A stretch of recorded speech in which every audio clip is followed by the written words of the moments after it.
வெளிப்படுத்துதல் வசனமாக 7 சபைகள். February 8. ஏமாற்றுகிறவர்கள் செழிப்பதே இல்லை. அவள் மனம் திரும்பும்படியாய் அவளுக்கு தவணை கொடுத்தேன். தன் வேசி மார்க்கத்தை விட்டு மனம் திரும்ப அவளுக்கு விருப்பமில்லை. வெளிப்படுத்துதல் 2 வசனம் 21. வாழ்க்கை துணையை ஏமாற்ற உதவுவதற்கான ஒரு வலைத்தளத்தை உருவாக்குகிற சமுதாயம் எப்படிப்பட்டதாக இருக்கும்? அதைவிட ஆச்சரியம், 57% அமெரிக்கர்கள் உண்மையற்ற தங்கள் வாழ்க்கை துணைகளை மன்னித்து விடுவதாக ஓர் ஆய்வு சொல்கிறது. ஆரம்பத்திலிருந்தே யெசபேல் ஒரு ஏமாற்றுக்காரி. இஸ்ரவேலின் தேவனை தொழுது கொள்ளுகிற நோக்கத்துடன் அவள் ஒருபோதும் திருமண உறவுக்குள் செல்ல விரும்பவில்லை. அவள் தனது ஆட்சி காலத்தில் தன் செயலுக்காக கொஞ்சம் கூட வருந்தியதாக தெரியவில்லை. மயக்கினால், பொய் சொன்னால், அப்பாவிகளையும் உண்மையுள்ளவர்களையும் கொலை செய்தாள். 1 ராஜாக்கள் 21 5-15 வசனங்கள் மற்றும் 18ஆம் அதிகாரம் வசனம் 13. அவளது இழிவான வாழ்க்கை ஒழுக்கக்கேட்டிற்கு எடுத்துக்காட்டாக இருந்தது. ஆனாலும் அதிக கண்டனத்திற்கு ஆளான அந்த நபரும் கூட மனம் திரும்பும்படியாய் அவளுக்கு தவணை கொடுத்தேன் என்று கிறிஸ்து இங்கே கூறுகிறார். அப்படிப்பட்ட உடைந்த ஆத்துமாவை மீட்பதற்கு கூட இரட்சகர் தம்மிடம் உள்ள அனைத்தையும் கொடுப்பார் என்பது எவ்வளவு அற்புதமான அன்பு! எலியா தீர்க்கதரிசியின் ஜெபத்திற்கு பதிலளிக்கும் விதமாக தேவன் பரலோகத்திலிருந்து அக்கினியை அனுப்பி அற்புதம் செய்தார். வசனம் 38. அந்த அற்புதம் அந்த மக்களை மட்டுமல்ல, யெசபேலையும் மீட்பதற்காகத்தான். தேவன் அரசாட்சி செய்கிறார் என்பதற்கு அதைவிட தெளிவான அறிகுறி எதையும் காட்ட முடியாது.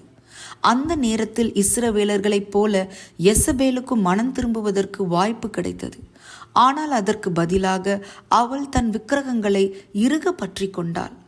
கர்த்தருக்கு முன்பாக பாகாலின் தீர்க்கதரிசிகள் 45 பேர் மடிந்த செய்தியை கேட்டபோது யெசபேல் அவர்களில் ஒவ்வொருவனுடைய பிராணனுக்கு செய்யப்பட்டது போல நான் நாளை இந்நேரத்தில் உன் பிராணனுக்கு செய்யாதே போனால் தேவர்கள் அதற்கு சரியாகவும் அதற்கு அதிகமாகவும் எனக்கு செய்ய கடவர்கள்.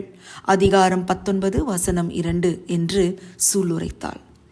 வருத்தம் என்னவென்றால் இதே போல ரோமன் கத்தோலிக்க சபையிலும் நடந்தது.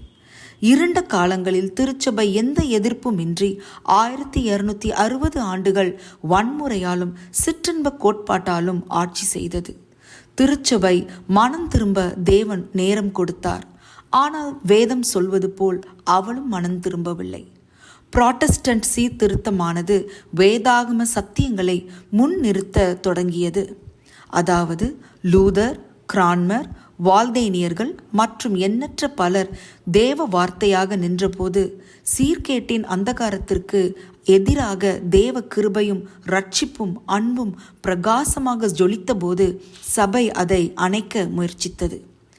நாம் மனம் திரும்பி தம்மிடம் திரும்ப வேண்டும் என்று கிறிஸ்து இயங்குகிறார். ஆனால் தேர்ந்தெடுக்கிற நமது உரிமையை அவர் ஒருபோதும் பறிக்க மாட்டார். யெசபேலுக்கு உயிரை கொடுத்தவர் தேவன்.